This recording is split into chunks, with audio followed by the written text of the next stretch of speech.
लेकिन आपकी क्या सेंस है, किस तरह से आप इस बाजार को देखेंगे? और जिस तरह का कंप्लीट सेल ऑफ हमने मार्केट्स में यहाँ पर आता हुआ देखा, गिवन द फैक्ट कि सिल्वर एंड गोल्ड ईटीएफ्स में जोरदार बिकवाली देखने को मिली, यहाँ से मार्केट कैसा नजर आता है? और आपको क्या लगता है किस तरह की रेंज और ईयर एंड टारगेट्स अब आप लेके चलेंगे?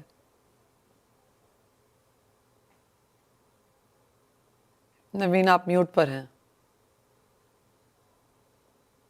अभी तक कोविड के बाद समझ में नहीं आया कब म्यूट पर है और कब नहीं। सो Manisha, 420 silver touched high just 2 days or 3 days back, 29th of January. I would say that was something of an unreasonably high value for the fundamentals which we are seeing both for gold and silver. But particularly silver is down by around 46% और चांदी जो gold जो है वो तकरीबन 24% से नीचे है. Friday itself was a change in terms of the markets. So चांदी 1 लाख रुपया पर केजी गिरा और सोने ने भी कुछ कसर नहीं छोड़ी थी.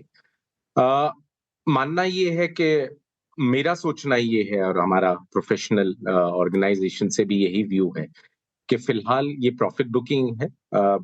The markets were needing a news and the news has come in terms of having the Fed chair nomination of Mr. Kevin Walsh.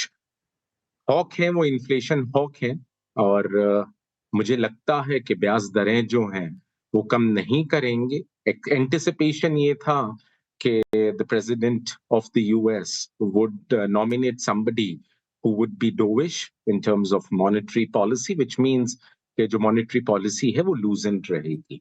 पर लेकिन हमने उसके बाद इसीलिए ये देखा कि जो डॉलर में तेजी आई वो एक इम्पैक्ट करा और प्रॉफिट बुकिंग बहुत हद तक इम्पैक्ट करी बोथ गोल्ड एंड सिल्वर. आज का जो भाव है तकरीबन 2.5 लाख पर KG for the March contract on silver and जहां तक गोल्ड की बात है वो तकरीबन 1,46,000 1,47,000 पर 10 ग्राम्स के आसपास है. कंसोलिडेट होना चाहिए. वंदना की बात से मैं वाकिफ हूँ कि कंसोलिडेट होना चाहिए, तो we should wait on the sidelines till the market settles.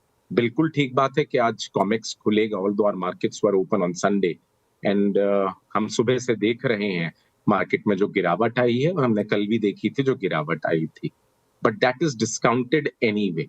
Now how the Comex behaves with respect to both gold and silver, and I think there would be a downward pressure for both these commodities in the evening session today.